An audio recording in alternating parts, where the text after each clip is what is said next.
Okay, so Pinot Noir. I mean, it really is a fascinating grape, isn't it? It's kind of captivating delicacy, yet it's almost like a lens, showing us the very distinct character of where it grows.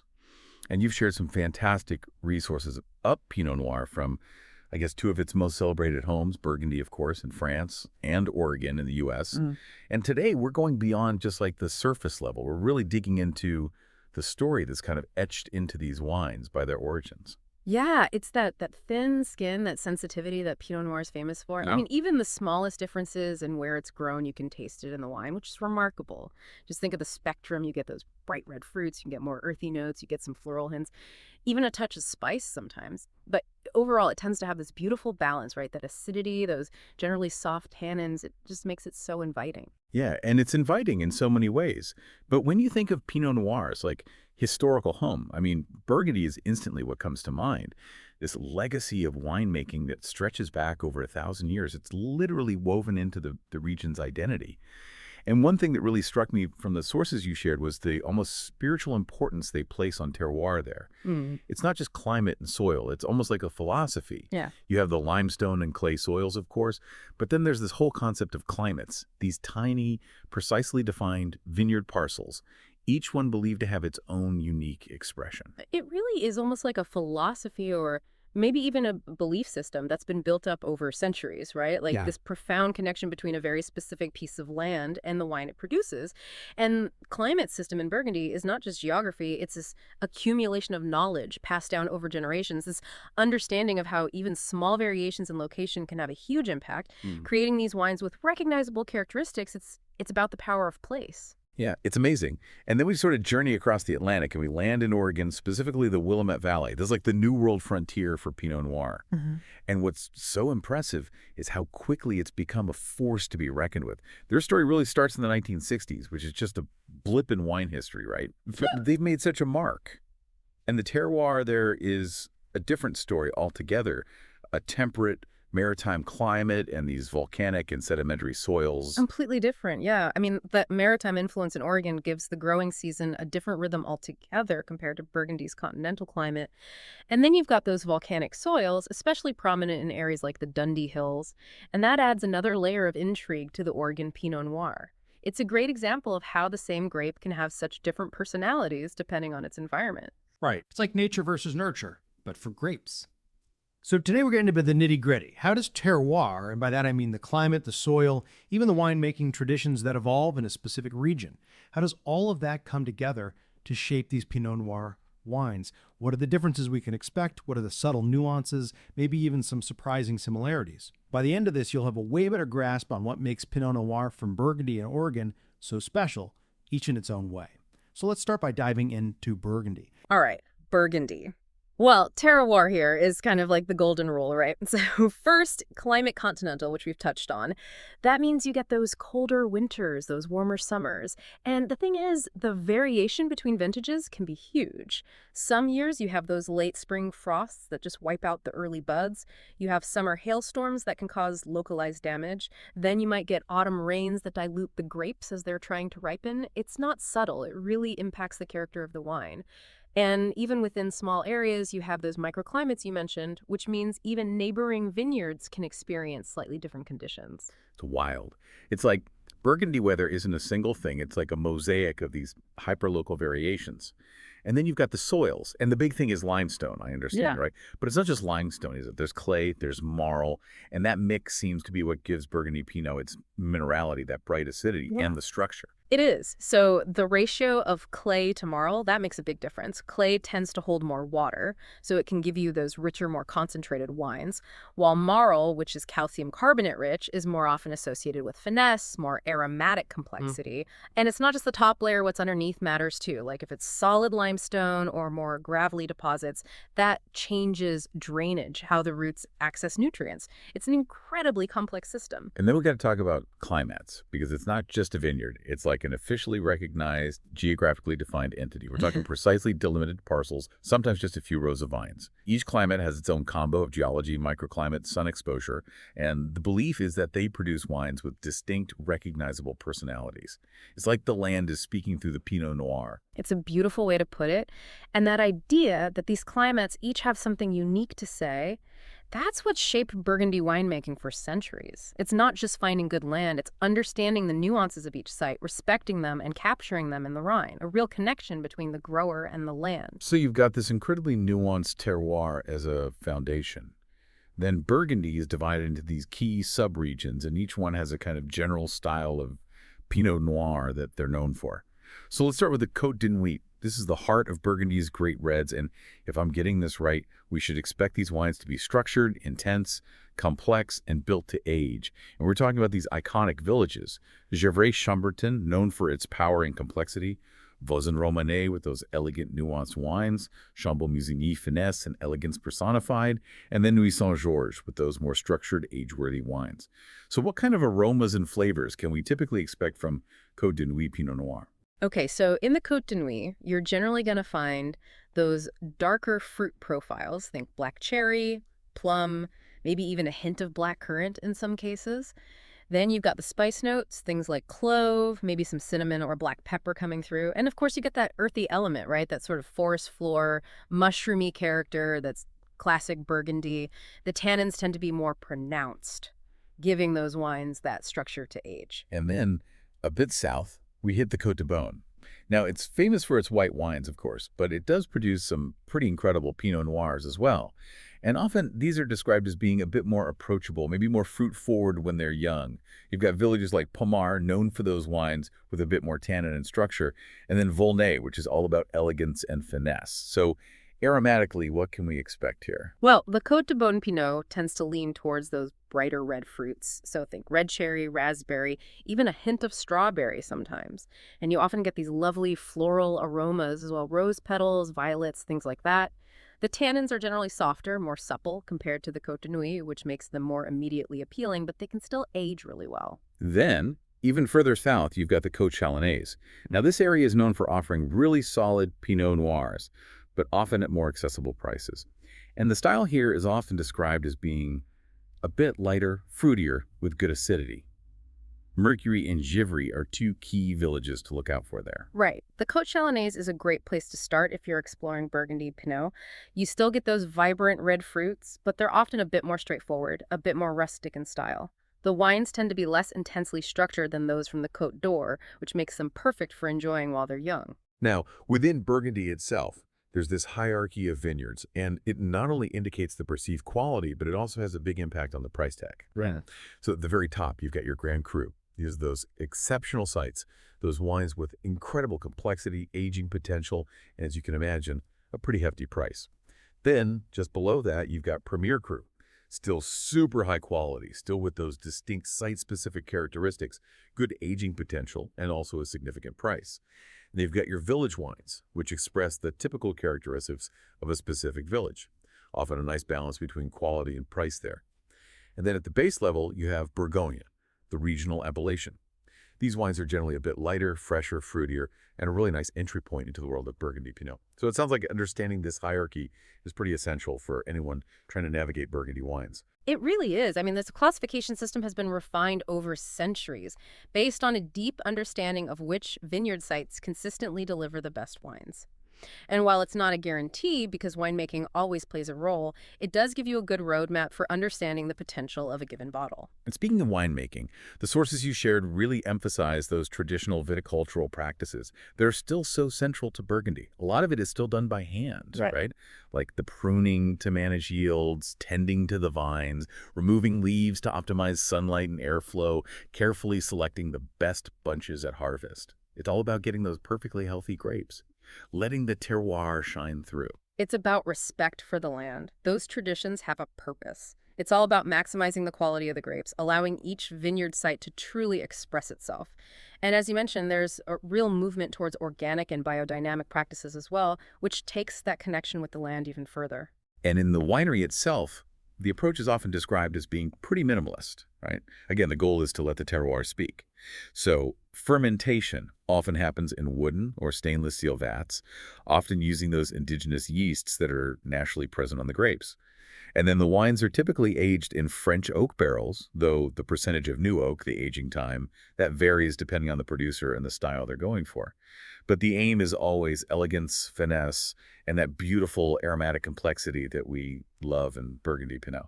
Yeah, the winemaker's role in Burgundy is often seen as more of a guide, a steward of the land and the grapes. It's about shepherding those grapes through the process, preserving and enhancing what's already there, rather than trying to impose a particular style. It's about letting the wine be what it wants to be. All right, let's shift gears now and head over to Oregon. As we've said, the history here is a lot shorter, but it's equally compelling. So tell us about the terroir in Oregon, starting with the climate. Well, in Oregon, particularly in the Willamette Valley, the climate is what we call temperate maritime. Basically, that means the Pacific Ocean has a big influence. It creates this long, relatively mild growing season with those cool mornings and warm but not scorching days, which is ideal for Pinot Noir. And the California current helps to moderate the temperature so you don't get those extreme heat spikes during ripening. Typically, they have rainy winters followed by dry summers, which is, again, a pretty ideal pattern for grape growing. So less of that dramatic year-to-year variation that we see in Burgundy, maybe a bit more consistency, a gentler progression through the seasons? Generally, yeah. There is still vintage variation in Oregon, of course, but it's less pronounced than in Burgundy, thanks to that influence from the Pacific. So you tend to get more consistent ripening, which can mean that the wines are a bit more approachable when they're young. And the soils in Oregon. We hear a lot about the volcanic soils, particularly in the Dundee Hills. The soils are super diverse in Oregon. Yeah, in the Dundee Hills, you've got that famous Jory soil, which is volcanic. It's rich in iron, well-drained, and it's known for giving those Dundee Hills Pinot Noirs their elegant structure and those earthy notes. But you also have quite a lot of sedimentary soils, like the Willackenzie series, which are found in other parts of the Willamette Valley. These tend to produce more elegant wines with finer tannins and those lovely bright red fruit aromas. So even within Oregon, the soil composition plays a big role in shaping the style of the Pinot. And the topography in Oregon is quite different from Burgundy, isn't it? You have those rolling hills, vineyards planted at different elevations and aspects. How does that impact the overall terroir? Yeah, it's a big factor. You get a much wider range of microclimates in Oregon compared to Burgundy because of those rolling hills. So vineyards at different altitudes, facing different directions, they're all going to get different amounts of sunlight, experience different temperatures throughout the day. And that contributes to the diversity of Pinot Noir styles you find across the Willamette Valley's different American viticultural areas, or AVAs. Now, just like Burgundy has those key subregions, so too does Oregon, with the Willamette Valley being the heartland. Let's zoom in on some of these and the styles they're known for. You already mentioned the Dundee Hills with those volcanic Jory soils, producing wines with elegance, silky tannins, red fruit notes, cherry, raspberry, and those mineral earthy undertones. The Dundee Hills are a great example of what Oregon Pinot can be, that elegance, that balance. And then you have the Eola Amity Hills, which seem to have a very distinct character. They're known for being a bit more structured, more mineral-driven, with darker fruit notes, blackberry, plum those earthy notes as well. And those cool winds, they apparently contribute to the vibrant acidity and the complex aromatics you find there. The Eola Amity Hills definitely have a unique personality. Those wines often have a bit more intensity, a real mineral edge, which probably comes from the specific soils and the cooling effect of those winds. Then we've got McMinnville, where those ocean breezes are a big influence. So the wines tend to have more pronounced acidity, firmer tannins, a mix of red and black fruit aromas, and some floral and spicy notes too. Yeah, McMinnville is really shaped by that maritime influence. You get that refreshing acidity, and the fruit profile often has this lovely savory quality to it. Then you have Ribbon Ridge, where the soils are mainly sedimentary. So the wines are elegant with those bright red fruit and spice aromas, soft tannins, and a really beautifully balanced acidity. It sounds like a very refined style. Ribbon Ridge is a great example of that graceful, red-fruited style of Pinot Noir. Beautiful texture on the palate, almost silky. And then there's Yamhill Carlton, where the sedimentary soils produce those richer, more concentrated Pinot Noirs. You get those darker fruit notes, blackberry, blueberry, those earthy undertones, and the clay content in the soil seems to give those wines a bit more structure and body. Yeah, the Yamhill Carlton Pinots tend to have a bit more weight to them, a darker, more concentrated fruit profile, a real richness, a nice, firm, tannic backbone. And finally, the Chehala Mountains. It sounds like a bit of a wild card with all those different soils and microclimates. You get a real range of styles there. The Chehala Mountains are more diverse geographically, so you get this really exciting spectrum of Pinot Noirs coming from that AVA. It's a great reflection of how varied the terroir can be within a single region. One thing that stood out in our research on Oregon was this commitment to viticultural quality and sustainability. They seem to be real leaders in that area with all those certifications like Sive and Salmon Safe. It's not just about making great wine. It's about respecting the environment, making conscious choices. It's a big part of the Oregon wine scene. There's this real sense of stewardship, of wanting to do things right, and that resonates with people, especially now. And they're also embracing those modern techniques, canopy management, yield control, which help to ensure that they're getting the best quality fruit while respecting the environment. And when it comes to the winemaking, is Oregon trying to emulate Burgundy, or have they carved out their own path? It's a mix, I would say. There's respect for tradition, but also a real willingness to innovate, to adapt things.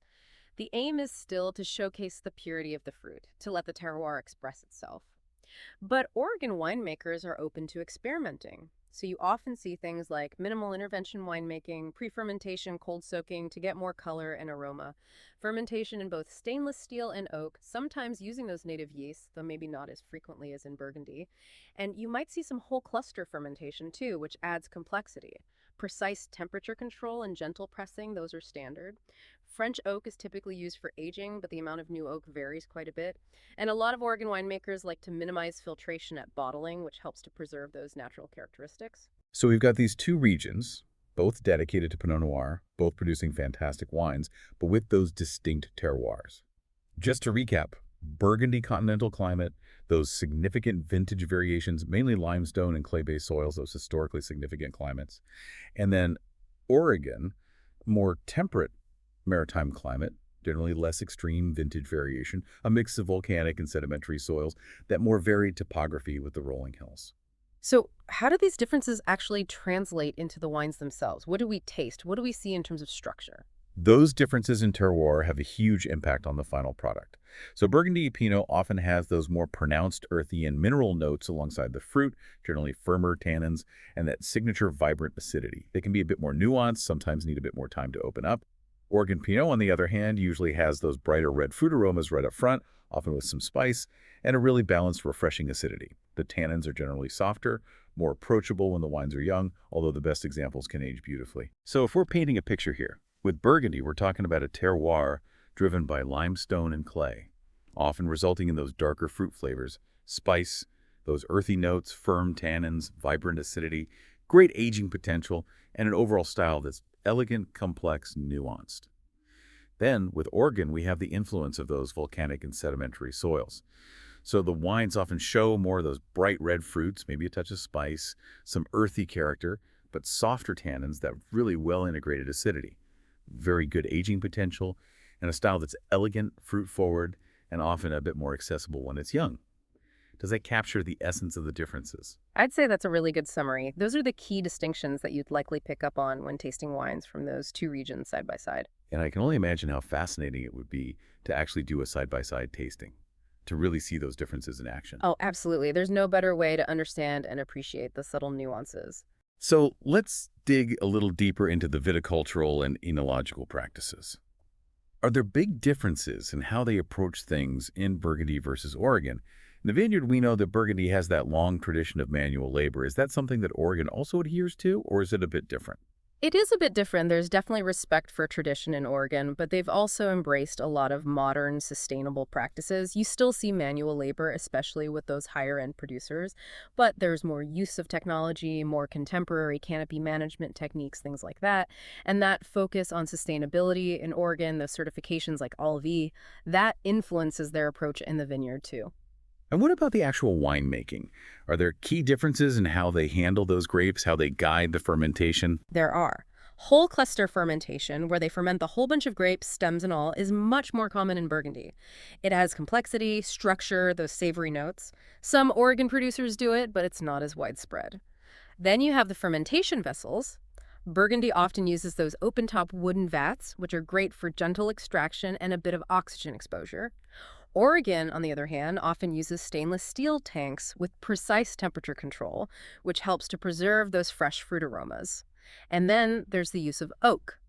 Burgundy often uses a higher percentage of new French oak, especially for those top wines, whereas Oregon tends to use a bit less new oak because they really want the fruit to be the star. So all of those choices in the vineyard and the winery, they shape the wines, right? Yeah. Burgundy often have that elegance, that complexity, maybe a bit more savory, earthy character. In Oregon, the wines are often more about the vibrancy of the fruit, but still with that underlying structure. It's about letting the place express itself, and the winemaker's choices play a big role in that. And in both regions, you have winemakers who are true masters of their craft, who understand their terroir deeply. Yeah, it's a combination of skill, knowledge, and a deep respect for the land and the grapes. And both Burgundy and Oregon Pinot Noirs, when they're made well, are known for their ability to age. What kind of aging potential are we talking about? What gives them that longevity? Both can age beautifully. Those top Burgundy wines, the Grand Cru and Premier Cru, they can often age for decades, sometimes even longer. And the best Oregon Pinot, they can easily evolve for 10 to 15 years, maybe even more. It all comes down to balance. You need good acidity, tannins that are present, but integrated concentrated fruit, and those phenolic compounds which act as natural antioxidants. And what kind of changes can we expect to see as those wines mature in the bottle? Well, those primary fruit aromas, those fresh cherry and raspberry notes, they start to shift. You might get more earthy notes, maybe some leather, mushroom, that classic sous-bois aroma, which is like a damp forest floor. The tannins soften, become more silky, the acidity integrates, and the texture of the wine just becomes more refined, more elegant. And if you're lucky enough to have a few older bottles of Pinot tucked away, how should you store them? How should you serve them? Storage is key. You want to keep them at a consistent, cool temperature, ideally between 12 and 14 degrees Celsius or 55 to 57 degrees Fahrenheit. Humidity matters too, around 70% to stop the cork from drying out. Darkness is essential, and try to avoid any vibrations. Store them horizontally so that the cork stays in contact with the wine. And when it comes to serving, temperature is important again. A bit cooler than room temperature is usually best, maybe 14 to 18 degrees Celsius, 57 to 64 Fahrenheit, depending on the wine. And use those Burgundy or Pinot Noir glasses, the ones with the wider bowl that lets those aromas open up. And with older wines, decanting is a good idea. It separates out any sediment, and it allows the wine to breathe a little. Pinot Noir has this reputation for being a really versatile food wine, and for a good reason. That acidity, those soft tannins, it just makes it so adaptable. Let's talk about some classic food pairings, starting with Burgundy. Well, Burgundy Pinot, those earthy, savory notes, it's fantastic with classic French cuisine. Think boeuf bourguignon, coq au vin, roasted chicken with herbs, duck confit. Mushroom dishes are a natural pairing, and aged cheeses with those earthy, nutty notes work really well, too. Lighter Burgundies are nice with charcuterie and lighter game, while the more structured ones can handle richer dishes and game meats. An older Burgundy with all that complexity, it's beautiful with something elegant, like a roasted duck with honey or a truffle risotto. An Oregon Pinot Noir. With those brighter fruit characteristics, does that shift the food pairings a bit? Yeah, Oregon Pinot with that vibrant fruit, it's great with things like grilled or baked salmon, roast turkey with cranberry sauce, wild mushroom parts. They have their own truffle scene in Oregon, so dishes with Oregon truffles are a fantastic pairing. And pork loin with herbs and fruit is another great match. It's fascinating how the regional characteristics of the wine play out in the food pairings. And we talked about Pinot Noir's global appeal. Are there some maybe less obvious, more international pairings that work well? Pinot Noir is incredibly versatile. It can work beautifully with Japanese cuisine, especially richer fish like tuna. Peking duck is another great match. The acidity cuts through that richness. With Mediterranean food, think roasted vegetables, lamb dishes, lighter tomato-based pasta sauces. You can even venture into spicier territory with some success. Milder Indian dishes like chicken tikka masala, Thai dishes with moderate spice, those can work well. And even with Mexican food, you can find some good pairings, things like pork tacos with fruit salsa or milder chicken enchiladas. It's that balance, the acidity, the tannins, that aromatic complexity that makes Pinot Noir such a good food wine. It's about finding that harmony between the wine and the food. Absolutely. The goal is for them to complement each other, to elevate the whole dining experience. To wrap things up, let's take a look at the global market for Pinot Noir. It's a pretty important grape in the world of wine, isn't it? What are the key factors that make it so significant? Pinot Noir is definitely a big player in the wine world. It's known for producing high-quality wines, and those wines can command high prices, especially from Burgundy. It's also a versatile grape. You have red wines, rosé, sparkling wines. It's in demand all over the world. And as we've been talking about, its ability to reflect its terroir really resonates with people. And Burgundy and Oregon, they're both leading regions for Pinot Noir, but they have very distinct roles, don't they? Yeah, Burgundy sets the standard. It's the benchmark for quality, and the wines are known for their elegance, complexity, aging potential, and of course, the high prices. It's all built on centuries of tradition and expertise. Oregon, as a New World producer, has really made a name for itself. Those wines are known for their purity of fruit, their elegance, their balance, and the way they express the Oregon terroir. They're often more approachable when they're young, but they can still age really well. So you have Burgundy with those complex, earthy mineral notes, and Oregon with that vibrant fruit, bright acidity, both amazing, both highly valued in the market. Are there any big consumer trends that are shaping the Pinot Noir market at the moment? Definitely. We're seeing a shift towards lighter-bodied reds, those food-friendly wines, which is great news for Pinot Noir. There's also a real focus on terroir-driven wines, wines with authenticity, a sense of place. And sustainability is a huge factor now, with people looking for wines made with organic or sustainable practices. And Oregon, as we've discussed, is really well positioned in that regard. Looking ahead, what are some of the challenges, opportunities for Pinot Noir on the global stage? Climate change is a big one. Pinot Noir is sensitive to heat, so that's a challenge for growers everywhere. And there's increasing competition from other Pinot producing regions, places like New Zealand, California, and others. It's also a question of balance, keeping those prices accessible while still maintaining quality. And of course, you always have that vintage variation to deal with. But despite those challenges, Pinot Noir is in a good place. It's versatile, it can command high prices, the quality can be incredible, and it's a grape that people love. I think continued innovation in the vineyard and the winery and some smart marketing that highlights what makes each region unique, those are going to be key to ongoing success. Well, that was an incredible deep dive into Pinot Noir. It really is a grape that showcases both the diversity of terroir and the art of winemaking. Its delicacy, which can make it tricky to grow, is also what makes it so special, so capable of capturing the essence of place. Couldn't agree more. And Burgundy and Oregon, they're fantastic examples of that. Two different expressions of Pinot Noir, each with its own unique charm. And it's clear that in both regions, there's this shared passion for excellence, this constant drive to get the best out of this amazing grape. Yeah, there's a real dedication, a real artistry at play. So our takeaway for everyone listening, go out and explore.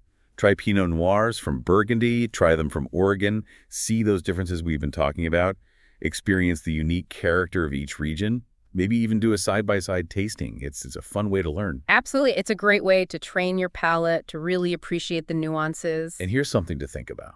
What other things in our world, whether it's in nature, art, even human endeavors, what other things are as sensitive to their surroundings, as capable of reflecting those surroundings, and also as capable of evolving over time, like Pinot Noir? It's pretty incredible, really. It's a true expression of place. And until our next deep dive, cheers.